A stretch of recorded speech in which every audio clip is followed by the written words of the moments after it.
players? Is it about getting these results and keeping the team in a good place in the league and in Europe and the cups? So when the fans eventually can come back, that they're coming back in a sense on a high with the team doing well. It would be nice. It's obviously a very difficult task. We go on Thursday. It's a tough game. We're under no illusions about the level of opposition, and financially they're in a completely different stratosphere than us, really. But that doesn't always win and lose football matches. If ideally if the fans can come back in and we're in a good position and a healthy position, then it's all the better. We're in control of that. Obviously in the league we're in control of that as well, so it's something to aim for. It's something to try and aim. That is the ultimate goal. When the fans come back in, we're in the best position possible for them to continue the support.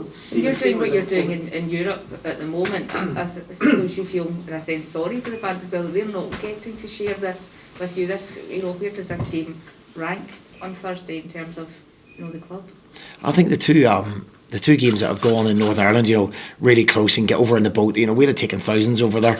The same with Glentoran, they'd have probably bought thousands over the game, and that's them sort of days out and nights out and under the lights. That's what fans sort of live for, and that's what it's so disappointing. We've waited so long to get into Europe, and then you're playing in empty stadiums.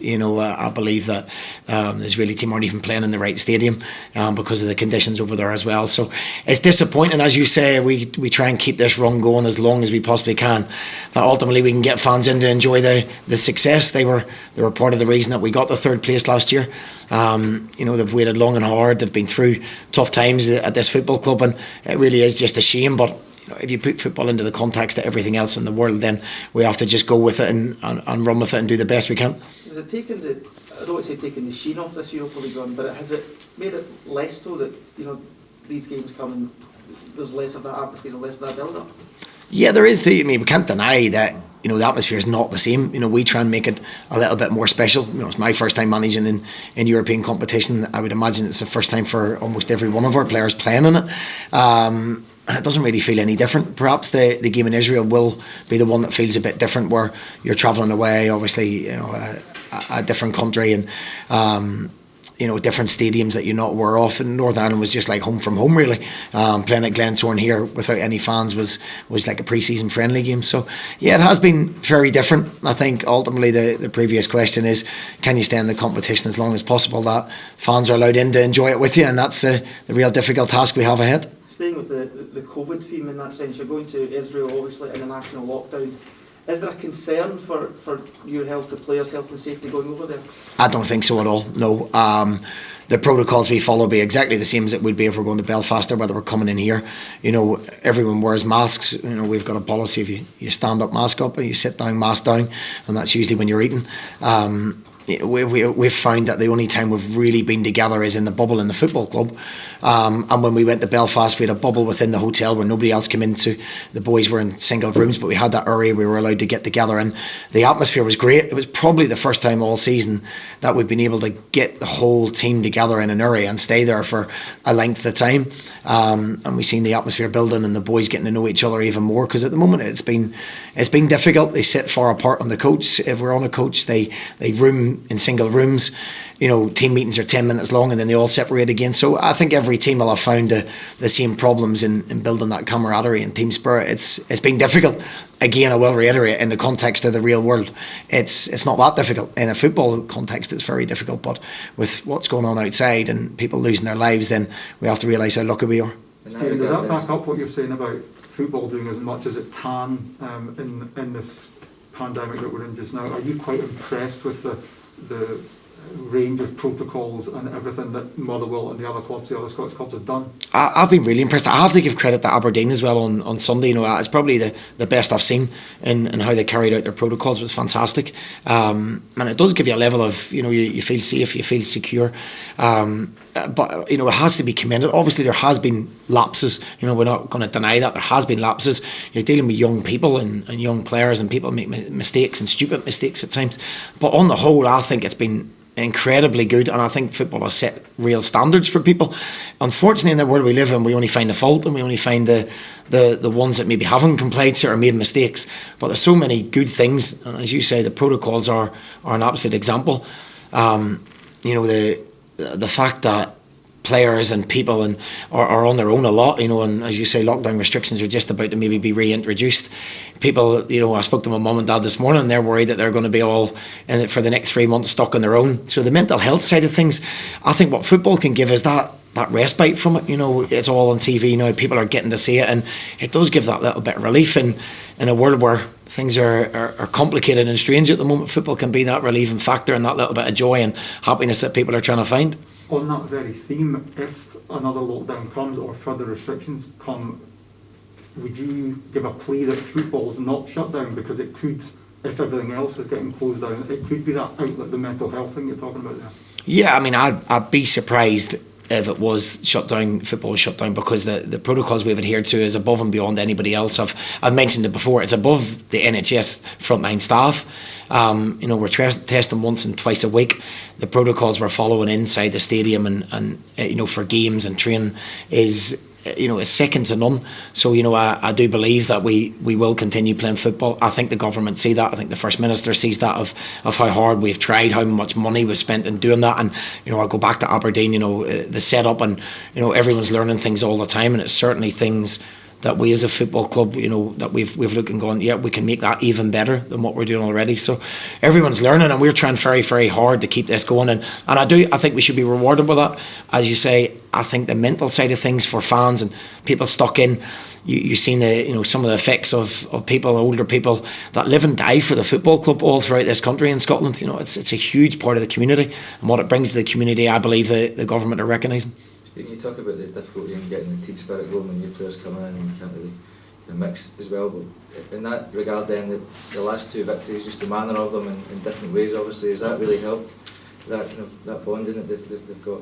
Yeah, I think, you know, we actually went away both times. You know, the Coleraine game we stayed away overnight, the Aberdeen game we stayed away overnight, and again, it was probably the only time when you're in your bubble, because you're in one room with the team. You don't mix anywhere outside the hotel, and you go straight to your own single rooms. But it was an hour or two where they sat and watched the football together.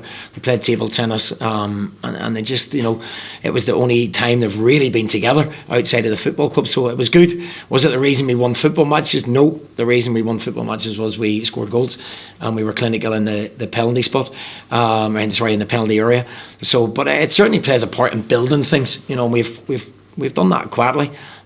We had criticism early on in the season when we weren't winning football matches, but playing well. And we've won 4 out of the last 5. Our only loss has been at Celtic Park, which at times is inevitable when you play away at home at Celtic and Rangers. You know, it's a big surprise to get anything out of it. So, you know, we're quietly going about our business and picking up points and picking up results, and hopefully we'll continue that over the next week. Obviously, Beer-Sheva had a free weekend where you had a journey and a difficult game that you going to have to ask the same players just to run on adrenaline, and that feel good factor that you've got as well. Is that going to be important? Yeah, we've got 4 days between Sunday's games, so the young boys, they're fit and healthy. They're getting to go on a nice plane. I'm trying to dress up as best as I can. Jet2 will be delighted for the advertising. But like, it's a game of football. As I say, you look at the context of the rest of the world, we've got to travel 6 hours and play a game of football that has a fantastic opportunity for the players. That's all we look at it as. We don't look at it as excuses, and we'll go there with a real positive mindset. Stephen, Beer-Sheva played Celta a couple of years back. Do you think that the team you're facing is weaker than that team that played Celta and I think beat them over there in the second leg? Yeah, I know. It was a close game. It was. I will speak to Brendan at some stage today about some of the players that are still there, and even their travel arrangements, and, you know, the 2-hour time difference. You know, keeping your body in sync with that there. So it's something our medical staff will speak about, and we've continued to speak about. I think they're a very strong side. I've watched them. They've got strong individuals. You know, they've got 3 players we've really identified that can hurt you, but there's certainly. We've gone with a game plan. We went to a game plan with Aberdeen that worked very well, you know, and we'll go with a different game plan when we go out there. And I believe that, you know, there's a real positive mindset within the football club. As I've said, we've quietly gone about our business and picked up results in different ways, and we've shown a real amount of character. We're going to need that again over there, and we're going to need to stick to the game plan, and then hope that individuals do what they've done on Sunday and come to the fore and take their opportunities. I suppose the bonus is that, well, Celtic contested with that really sort of fiery atmosphere and really intimidating atmosphere over in Israel. You guys don't have that problem. Is that another bonus for you over there, something you could add into your favour? Yeah, perhaps. It is ferocious away from home at times, and especially European competitions is the same when clubs come here. They don't have that advantage. So that's certainly one thing they don't have over us.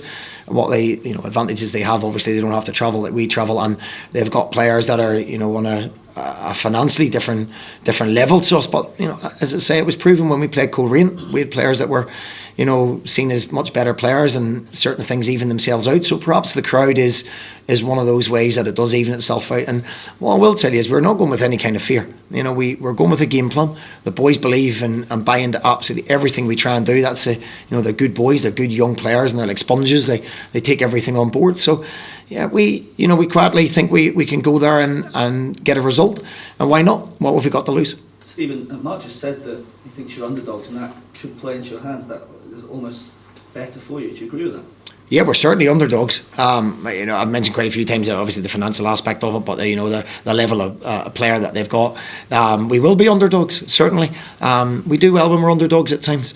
People criticised us early on in the season. We got a little bit of a mentality in there that to prove everybody wrong, and the only reason we got that criticism was because of the players. The players set the expectation really, really high.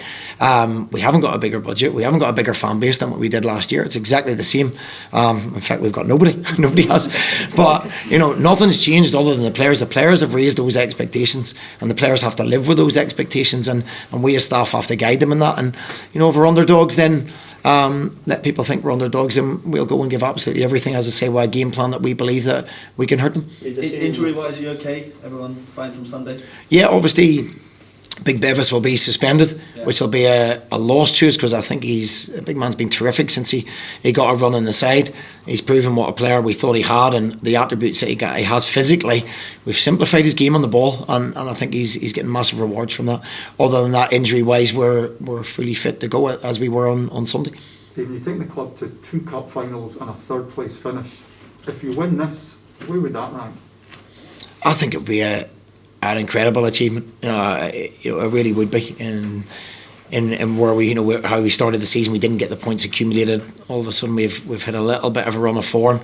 I think it'd be a great achievement, and I think we go there with absolutely nothing to lose. It's been pointed out we go there as underdogs, but I think some of our boys will revel in that and really relish this occasion on going there. The opposite. I actually wish there was fans in the stadium, because that's what football's all about, for the Israeli fans, for us, taking people over there. That's the disappointment thing, and I suppose our motivation is to try and stay in that competition as long as possible to make sure fans see the benefit of it. By the time you get round to Sunday, there'll have been 4 massive games inside 10 days. Are these sort of the weeks in football you live for? Yeah, of course, when football's a strange game. We were the worst team in the world a week ago. I was the worst manager in the world, and now I'm certainly not the best manager in the world, I can assure you of that.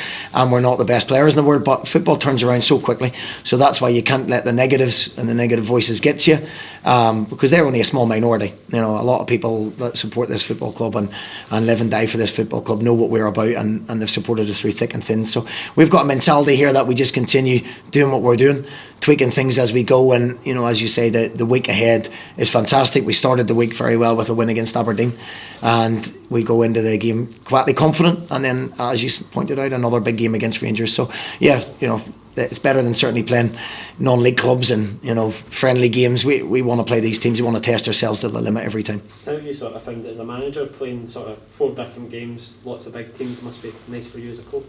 It is. It tests you, certainly. What gives me the buzz is the technical side of the game, and it's good to pit your wits up against top managers. We've done it against Derek. You'll do it against Beer-Sheva, and then we go again against Stephen Gerrard at Rangers. So it's you're dealing with top managers, and it's certainly a test. Motherwell, as a football club, as a squad of players, we probably aren't equipped to play Sunday, Tuesday, or Sunday, Thursday, Sunday, Thursday, Sunday, Thursday. But we're certainly reveling in it at the moment.